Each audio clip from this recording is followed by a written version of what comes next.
ஆச்சி பாதாம் ட்ரிங்க். ஆச்சி பாதாம் ட்ரிங்க் ஒன்னு வாங்கினா ஒன்னு ஃப்ரீ. கடலூர் மாவட்டம் பெண்ணாடம் அருகே வெள்ளாற்றில் ஏற்பட்ட வெள்ளத்தில் அரியலூர் மாவட்ட கிராமத்துடன் இணைக்கும் தற்காலிக தரைப்பாலம் அடித்துச் செல்லப்பட்டது.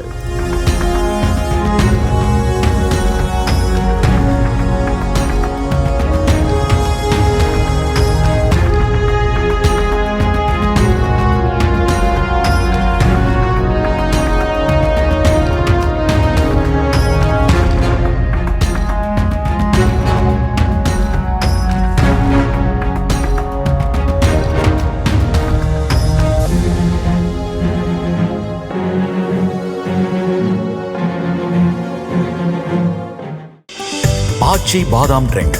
ஆச்சி பாதாம் ட்ரிங்க் ஒன்னு வாங்கினா ஒன்னு ஃப்ரீ.